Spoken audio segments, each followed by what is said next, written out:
Hi guys, welcome back to my YouTube channel. I hope आप लोग ठीक ठाक होंगे। आज के इस वीडियो में हम स्कॉलरशिप इश्यूज़ पर बात करेंगे, चाहे वो अकोमोडेशन के इश्यूज़ हों या फिर स्कॉलरशिप के इश्यूज़ हों या फिर फीस एग्जामिशन के इश्यूज़ हों। तो इश्यूज़ पर बात करने से पहले एक दफ़ा रैंकिंग्स को देख लेते हैं कि कौन सी लिस्ट कब लगेगी, स्कॉलरशिप की कब लगेगी या फिर अकोमोडेशन की कब लगेगी, जो कि लग चुकी है। सबसे पहले जो है आपकी अकोमोडेशन की लिस्ट लगती है, जो कि स्कॉलरशिप और फी एग्जामिशन से बिल्कुल अलहदा लगती है।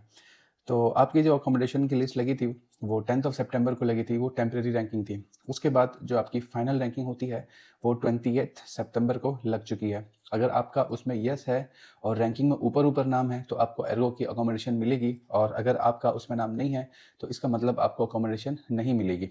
तो अगर आपके किसी डॉक्यूमेंट्स में इशू है, आपने अपील किया था, अपील करने के बाद यस आ चुका है और लिस्ट में नाम बहुत नीचे है, तो आप उसको रहने ही दें। उसके बाद फिर आपकी स्कॉलरशिप या फिर फीस एक्सेम्पशन, तो इसकी डेडलाइन जो आपने डॉक्यूमेंट्स अपलोड किए थे उससे पहले अगर किए थे तो उसके बाद ये लिस्ट या ये रैंकिंग आपके काम की है, अदरवाइज ये भी किसी काम की नहीं है।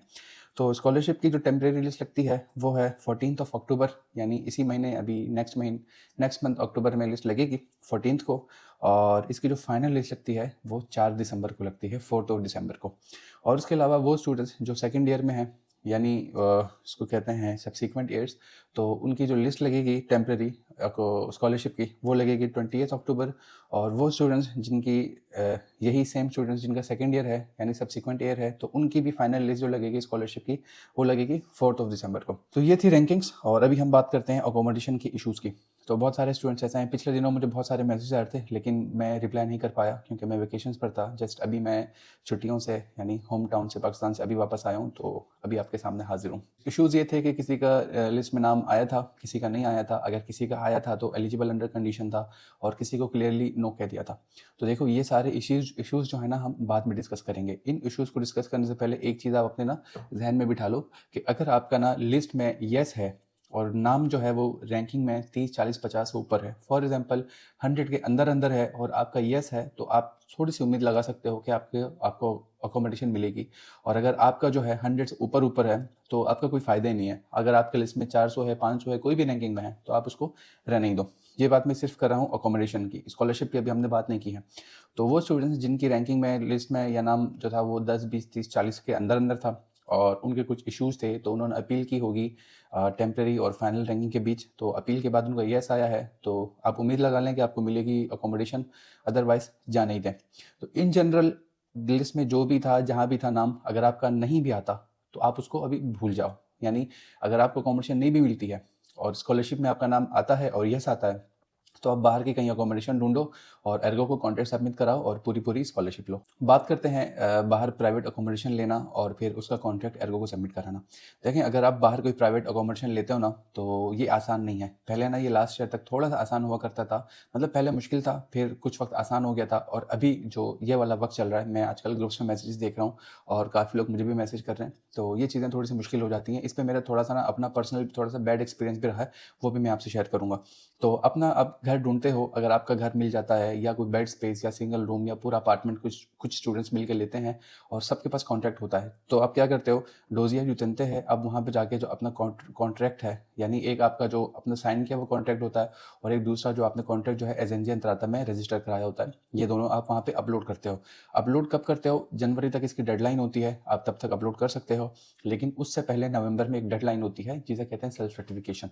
तो अगर आपको अपार्टमेंट थोड़ा सा लेट भी मिला है तो आप हर हाल में सेल्फ सर्टिफिकेशन करो, ताकि उसके बाद भी या उन्हीं दिनों आपको कोई अकोमोडेशन मिलनी हो या मिलने के चांसेस हो तो आपको स्कॉलरशिप पूरी मिल सकती है। अगर आपने सेल्फ सर्टिफिकेशन नहीं की है तो समझो कि आपको अकोमोडेशन के पैसे नहीं मिलेंगे। फॉर एग्जांपल आपको 8,000 मिलने हैं तो आपको टोटल 3,000 यूरोज़ मिलेंगे, बाकी आपके पैसे उसमें से डिडक्ट हो जाते हैं। लास्ट ईयर काफ़ी स्टूडेंट्स लकी थे कि एर्गो ने उनसे कहा कि चलो आपने नहीं की थी तो जनवरी से आप कॉन्ट्रैक्ट सबमिट करा दो, तो ये होगा कि हम 2-3 महीने के पैसे काट के ना, या 25% डिडक्ट करके अगर लास्ट में पैसे बचेंगे या फंड्स बचेंगे तो हम आपको पैसे लौटा देंगे। तो ये बहुत रेयर केसेस में होता है। तो मैं सजेस्ट करूंगा कि आप टाइम पे, डेडलाइन से पहले पहले सेल्फ सर्टिफिकेशन करो और उसके बाद कॉन्ट्रैक्ट अपलोड करो।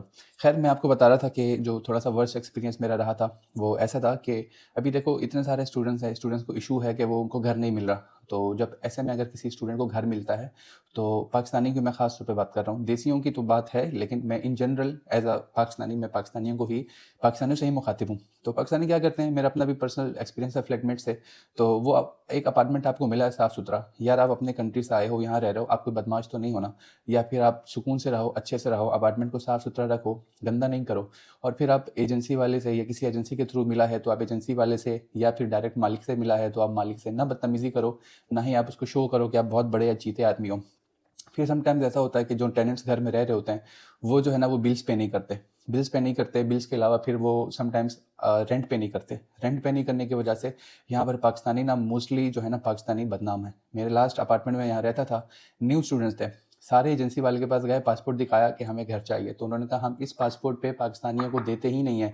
तो आप इस बात से अंदाज़ा लगा लो हमारा कितना बुरा इम्पैक्ट है यहाँ पे। तो ये मेरा बुरा एक्सपीरियंस है। तो हमेशा मेरी कोशिश होती है कि मैं जहाँ भी रहूँ, जिस भी घर में रहूँ, तो अच्छे से रहूँ ताकि अच्छा इमेज बने। मेरा लास्ट जो अपार्टमेंट था वो गया, उसके बाद अभी ये अपार्टमेंट लिया है, फ़ौरन से मिल गया। क्यों? अच्छा आपका इंप्रेशन हो, अच्छा इमेज हो, तो आपको चीज़ें मिल जाती हैं। तो आने वालों से भी मेरी यही गुजारिश है, थोड़ी सी लंबी करने का मकसद ये था कि आप आओ तो अच्छे से रहो, ताकि कल को आपको कॉन्टैक्ट नहीं चाहिए, अपार्टमेंट आप लीव कर देते हो, तो कल को और दूसरा पाकिस्तानी आता है तो उसके लिए चीज़ें आसान हो जाएँ। अब बात करते हैं इश्यूज़ की। तो एर्गो में इश्यूज़ कुछ थे।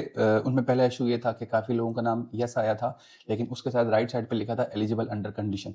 अब जब एलिजिबल अंडर कंडीशन हो तो उसमें ना कुछ कंडीशन है। तो उसमें पहली कंडीशन ये थी कि आपके जो मैरिड सिबलिंग्स हैं, या आपने एर्गो में लिखा होगा कि आपके सिबलिंग्स मैरिड हैं, या फिर आपने जो है वो अपने डॉक्यूमेंट्स में इनकम में या प्रॉपर्टी में मेंशन किया होगा कि फादर के बाद आपकी मदर और उसके नीचे आपके सिबलिंग्स हैं, कोई आपका ब्रदर मैरिड है या कोई आपकी सिस्टर मैरिड है।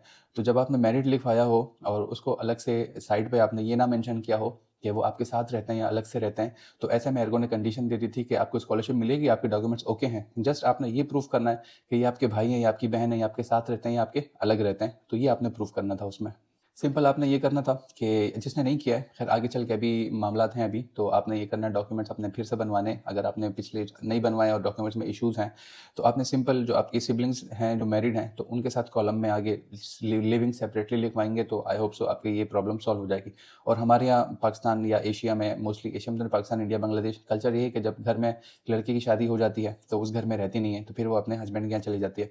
तो फिर आप उसमें क्या करोगे, लिविंग सेपरेटली या कहीं और रह रही है, तो ऐसे में अगर एर्गो प्रूफ मांगती है तो फिर आप जहाँ वो रह रही है तो उसका प्रूफ दे देना। ऐसा कुछ बड़ा नहीं है, प्रॉपर्टी सर्टिफिकेट में मेंशन करा देना आप इस प्रॉपर्टी में रहते हो, यानी इस जगह पे रहते हो, या आपकी जो सिबलिंग्स मैरिड हैं वो इस जगह पे रहते हैं।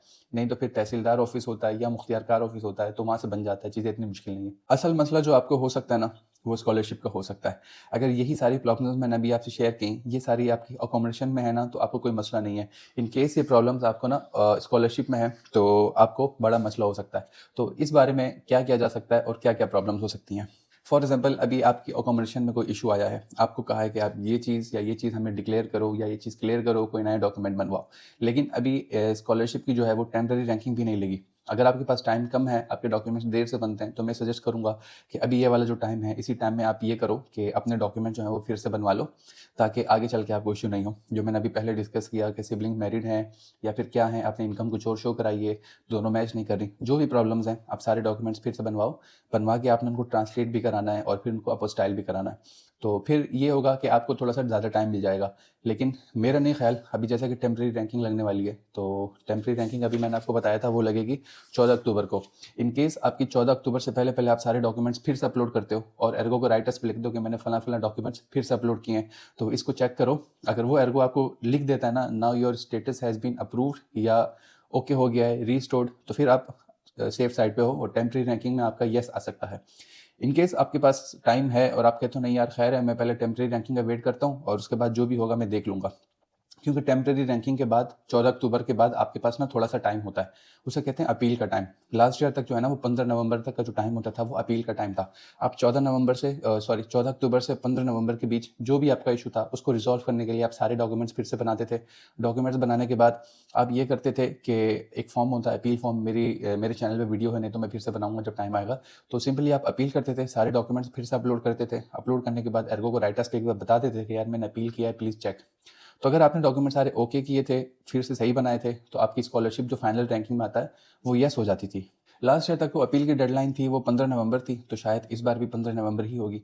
अगर 15 नवंबर तक अपील का टाइम आप कहते हो कि नहीं 14 अक्टूबर से लेकर 15 नवंबर के बीच आपके पास इतना टाइम है, मेरे डॉक्यूमेंट्स इजीली बन जाएंगे, तो आप उस दौरान डॉक्यूमेंट्स बनवा लेना और अपील कर लेना। और अगर आपको पता है कि आपकी ये प्रॉब्लम है, आपके डॉक्यूमेंट्स में ये करेक्शन की ज़रूरत है, तो आप अभी करेक्शन करा लो। अगर आपको लगता है कि आगे चल के टाइम नहीं मिलेगा आपको, तो अभी करा के सिंपली अभी अपलोड कर दो, नहीं तो टेम्प्रेरी रैंकिंग का वेट करो। जैसे ही रैंकिंग लगती है, लिस्ट लगती है, आप अपलोड करो अगेन और अपील करो और एर्गो को बता दो कि मैंने अपील की है, प्लीज़ इसको कंसिडर करें।